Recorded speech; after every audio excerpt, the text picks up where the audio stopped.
I don't understand how many humans function in the world today. I don't get people who don't think like me. I don't understand it. I'm like, well, then how have you survived this long? Life is hard.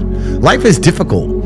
Maybe I've just been unlucky, which I don't believe in, but I've had so much trauma and bad events and negativity and stress and all these things that have happened to me, and I've used all of it to be monumentally successful. People are functioning. If you're not thinking like me and you're going through life with any other mindset, you've been extremely fortunate that God smiled on you and allowed you to sit around most of the time doing jack shit, and you have yet to be punished for that. Yeah. I could never have lived that life. If I was a bit lazy or a bit, or I was a bit of a snake, or if I lied to people, I'd be dead by now. Yeah. So a lot of these people are just absolutely and utterly blessed by God that they managed to go through life with such a non-competitive mindset, and they're still breathing. I don't understand how people can think any other way. There's nothing that God hates more than sloth and laziness. If God were to create a man and that man were to sit around and do fuck all, God will frown upon you. It's why you're never lucky. If you're listening to this and you think I'm never lucky, I'll tell you why, because God dislikes you because you're fucking lazy.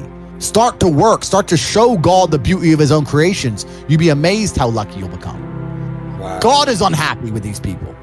And inside their hearts, they're unhappy. We talk about depression, anxiety, all those things you mentioned earlier on this podcast. You loathe your own weakness. You loathe your own laziness. This is what all of these things are. I don't feel depression. How can I feel depression when I'm the most powerful version of me that I could ever fucking be? Most men are walking through life and they don't realize that it's constant competition. Every single pound they want, someone else wants. Every single girl they want, someone else wants. And they're just sitting there just fucking floundering and wandering through life, unaware of how competitive the world is. And this is my point. If the world is truly that competitive, you do not have time to be depressed because it's a non-competitive mind state. You could be depressed for X, Y, Z, whatever. I'm not depressed. And I want the money you want, and I want the girl you want, and I want the status you want, and the car you want, and the house you want. And I'm gonna get it, and you're fucking not. I don't give a shit what happens to me in my life. I don't care how bad it is. I don't care if the worst, most heinous things I could possibly imagine happen to me. I know that my sadness, my depression will be temporary because I will never stay a loser. It's against my creed. It's not in my DNA. All of your minds are broken. You can't even focus on anything anymore. Right. You are constantly distracted to the point where you can't even appreciate the good things in your life. You're distracted. Your minds are broken. You need to rewire your mind and resist the slave programming. If you cannot control your own mind, then you are just a feather in the wind of life, because your own mind is the only thing you can control. You can't control the weather. Right. You can't control other people. You can't even control whether your heart stops beating. You might have a heart attack tomorrow. You can't control anything besides what you think.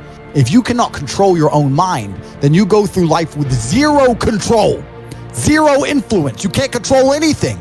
You're just a feather in the wind, waiting for life to blow you from happy place to sad place to happy place to sad place, completely hoping on the gods to be fortunate to you, because if any genuine discomfort comes your way, you're fucked. It's so easy to win if you can control your own mind.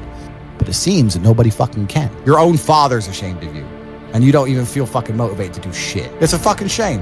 If you were to go and look your father in the eye and said, you know what, I could have been a UFC champion. I could have been a multi-millionaire. I could have been a race car driver. I could have been a fucking nuclear physicist. Could have done all these things, but I was busy on Pornhub. You think he's gonna be proud of you? Fuck no. People who go, yes, I'm wasting my potential. Those are the ones who have potential. The ones who stand up and go, I am wasting my potential. I could be anything, and I am not that yet. They have a chance. This is your prerogative as a man. But you need to be instilled with a sense of duty to your bloodline. You must want it. You need to want it deep inside your soul. I can't die as anything less than emperor. As a man, if you don't make yourself valuable, you have no value. You have to get up and do it. Just like a video game, you start with fucking zero. You have to decide if you want to complete it. You have to upgrade your character. So I find it amazing that men are going to play video games and fuck about and waste their time instead of upgrading their character. Everyone knows what to do. You know what you have to do. You're right. If you had to become the most dangerous, intelligent, respectable man on the planet, you know you're supposed to go to the gym. You know you're supposed to train, learn how to fight. You know all these things. You don't do them. That's your decision. It's your prerogative. I didn't make that choice. I made the choice to do it all. I decided all of it. And every single man watching this can do the exact same thing, which is why I have very little pity when I do these streams and people think I'm arrogant or I'm rude to people. But if you've made a fucking decision to be less than you should be, then I believe you should be mocked for that. And me as a man, when I put myself through hell, when I have had such exacting, such stringent standards for myself, Why would I then have less exacting, stringent standards on the people I meet? Why would I put myself through hell to be me and then meet someone who didn't put themselves through hell and then treat them like my equal? No, fuck you. I suffered when you didn't.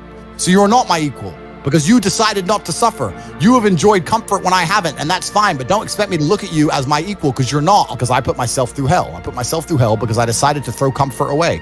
For 10 years of my life, I was never comfortable. My basic premise is that I refuse to believe in things that take power away from me. The idea, I believe, that if you feel depressed, something is depressing you, and you should try your best to fix it. You should take control of your life and do your best to fix it. Let's say your girl leaves you and you start to feel depressed, but you believe in the idea of depression. You're now going to start diagnosing yourself as clinically depressed, self-hypnosing yourself into hypnotizing yourself into being clinically depressed. And it's amazing how you can speak things into existence. I cannot become depressed because I don't believe in it. Let's pretend I'm completely wrong, right? The best option, the best thing to do is still to get up, be an adult, control your emotions, be stoic, and do the things you're supposed to do day after day. Laying in bed and doing nothing is never going to be the best option. The best option is still to go to the gym, to work hard, to run your business, to be successful. So it doesn't matter. We're talking about the different positions on the chessboard. But if the rules of the game remain the same, regardless of the position you're still trying to win, you still have to do the same things. So does it even matter at this point? If you come along and say he's depressed because of X and he's depressed because of Y and he's depressed because of Z, and the answer to all of them is still the same thing, then I don't give a fuck why you're depressed. Yeah, what I'm saying is you're playing a game and it's a competitive game and you need to build a mindset that allows you to be ultra competitive. And if you want to sit there and say, no, I want a non-competitive mindset, then fine. You know what you call people who do not win competitions? Losers. Correct. This is just the bottom line of life. And it's kind of interesting because everyone pretends they give a fuck, but nobody does. Especially women. Women truly don't give a fuck. If you ask a woman the kind of man she wants, she will never say depressed or sad. Ever. She wants a man who is ultra capable, ultra competent. They want someone who is fun and spontaneous and charismatic and successful. They don't have time for sad dudes. They don't care. So the world doesn't care. The world has never given a shit about sad men. So if you're gonna sit there and self-diagnose yourself as a sad man, you're gonna have a shit life and nobody's ever gonna give a fuck and you're gonna perpetually lose forever. And that's your decision. I am so scared of being that person. The idea of that terrifies me to the point where I don't even want to accept that as a reality that can possibly exist. I don't give a shit what happens to me in my life. I don't care how bad it is. I don't care if the worst, most heinous things I could possibly imagine happen to me. I know that my sadness, my depression will be temporary because I will never stay a loser. It is against my creed. It's not in my DNA.